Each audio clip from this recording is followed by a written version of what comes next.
93 Boxing. I'm back with another video. Anthony Joshua, in my opinion, is rushed. Now, Anthony Joshua himself is a good fighter and is improving. He's learning a lot. He's a good role model, in my opinion, in terms of what he's doing right now. He's a good guy. He's a good guy overall, good fighter. Really good guy, honest. And I rate Anthony Joshua. He's one of the most honest people I've seen in TV. Like, for real, like, TV is full of shit. Whoever you see in TV is full of shit most of the time. But Anthony Joshua is a real guy. Now, aside from that, right, Anthony Joshua has been rushed to the top to get a title. Let me explain everything, okay? Anthony Joshua in 2012 was in the Olympics, and I believe he got a gold. So he got a gold, and this is his 20th fight. He's already a world champion. 19th fight, he fought Vladimir Klitschko. Eddie Hearn saw that this Anthony Joshua is a good fighter. Not only that, he's a gold medalist, which you can promote.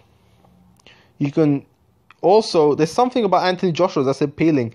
Anthony Joshua's 6'6", right? And he's dieseled. He's muscular. Muscles don't necessarily win fights, but the thing is, even if it did, it's mainly the image that it carries with it, There's a presence of Anthony Joshua that's different from many other fighters. He's tall, big guy, and people love him.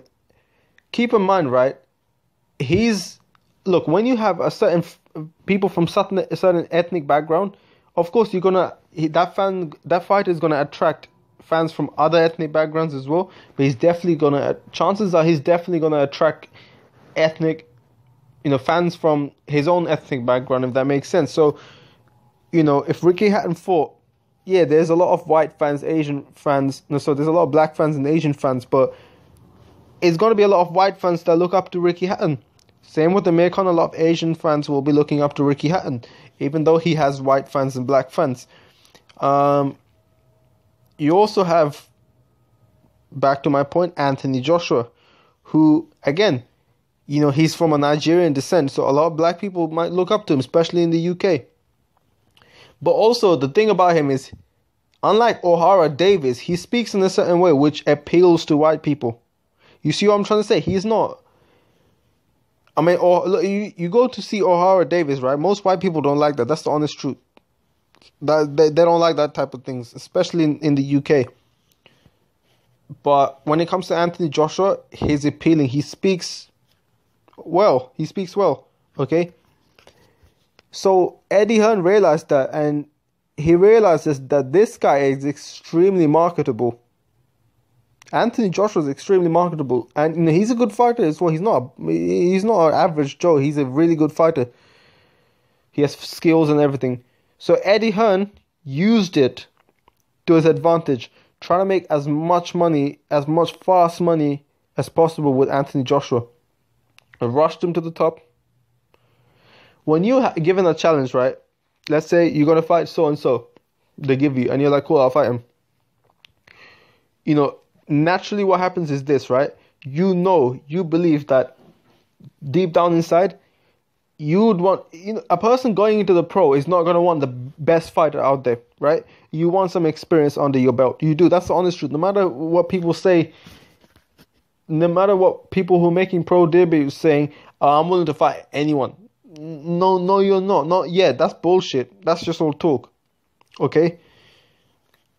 Anthony Joshua, just like any other fighter, probably looked at a challenge, his pro debut, thought, okay, I'll fight him. Cool, I'll take that challenge. Second fight, I'll take that challenge. Third, fourth, fifth, all the way to 14, 15, 16, 17, 18th, when he fought Charles Martin. It's early for him to fight a world champion, because Charles Martin was the world champion that Joshua fought initially. So he was going to fight Charles Martin. Now, you put him against any competition, any challenge, like any world title challenger, he might actually say, you know what, I'm actually slow down a little bit. But Charles Martin, right? He probably looked at all the champions and he thought, you know what, they're giving me Charles Martin. I think I can beat Charles Martin. That's what he probably thought. You know what? He's like, cool, I might want to get some more practice if I face any other world champion right now. But Charles Martin, I'll probably face him. And I faced him, right? Joshua faced him. Now, I'm trying to be on Joshua's shoes trying to say all this so you can understand what I think Joshua was thinking. Now, then you have Klitschko, okay? Now, Klitschko took a loss, tried to get a fight with Tyson Fury. You know, he looked at all the advantage and disadvantage with Klitschko, right? He's been inactive and he's coming off a loss. He's an old man, great fighter, but old man. And he thought, you know what? Even though I'm a champion at this age and this experience, I've been on, like only within 19 fights, or rather 18 fights before going to the Klitschko fight, right? I can still fight him because it's Vladimir Klitschko. He's an old man and whatnot. It's a challenge, but it's a challenge that I think I can take. If someone gave Wilder, he'd be like, no, I can't. You know, I'm not going to be able to take that. I need some more experience. He probably looked at Klitschko and said, you know what, fuck it, I'll take the fight, whatnot. This is the problem, right? Ideally, if Eddie Hearn didn't rush him, what Anthony Joshua should have been done is he should have fought someone like Charles Martin in his... And given that Charles Martin's still a world champion, he should have fought Charles Martin in his 23rd, 24th, 25th fight, maybe. You know, maybe 23rd is fine. He should have fought Klitschko maybe in the 25th fight. Or maybe a few fights after, okay? He should have fought Wilder maybe in his 30th fight. That would have been fine. That would have been fine, right? But what's Eddie Hearn done? Right, and Anthony Joshua, it's fair for him to want that extra experience. Just get ready for it. Because if you took 28, 30 fights to fight Deontay Wilder and you beat Charles Martin in your 23rd fight, if that were to happen, then okay, that makes sense. It's okay for you to fight Wilder in your 28th fight. But now all of a sudden, you fought Charles Martin in your 18th fight. You fought Klitschko in your 19th fight.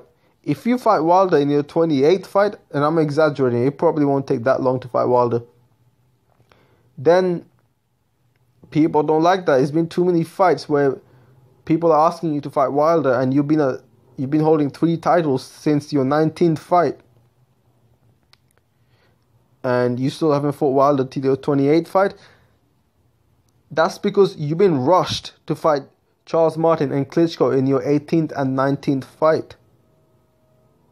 You've been rushed. Anthony Joshua's been rushed because Eddie Hearn decided he can make loads of money out of it, loads of easy money. Got that guy, rushed him to the top, and put him on cruise control. It's a great strategy to make money.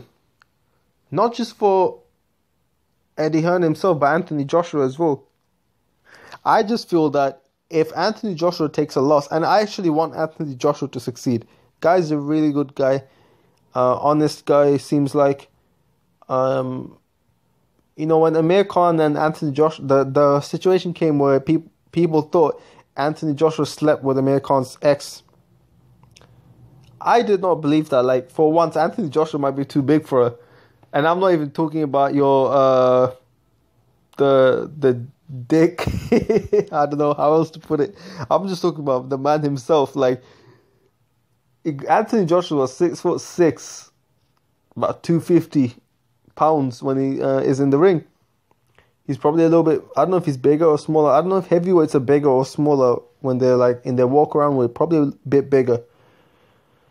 And Amir Khan's ex was what, like 100 pounds? That doesn't work. That doesn't work. But yeah, man, I think he's a good guy. I want him to win. I want him to do well. But, and I feel like if he takes a loss, Eddie Hearn was just going to throw him under the bus. And I feel like that's how he's going to get treated. It'd be really bad. It'd be really, really bad. If he takes a loss, man, he's going to get thrown under the bus. He's not going to get promoted like that. The fans are going to turn on him. The fans are going to just turn their back on him and just like pretend he didn't do shit for British boxing. And I would really feel bad for Anthony Joshua if that were to happen. I really would feel bad. I'm going to make another video soon about Eddie Hearn and the whole Sky fuckboys trying to put on some bullshit about Anthony Joshua and Deontay Wilder. Trying to, you know, Johnny Nelson as an example, Eddie Hearn, all that. They've been doing shit like this before. They're still continuing to do this type of shit. And also another thing is, when do you exactly think Anthony Joshua will be fighting Deontay Wilder? I think the fight will happen. I genuinely think the fight will happen. Joshua has 20 fights. I think he'll probably fight him at 24th, 25th fight. Yeah, maybe not. Maybe 23rd, 24th fight. I think 24th, 25th fight, he'll probably fight Wilder. But let me know what you think. 93 Boxing. Don't forget to subscribe to my channel. Like the video, please. I'm out.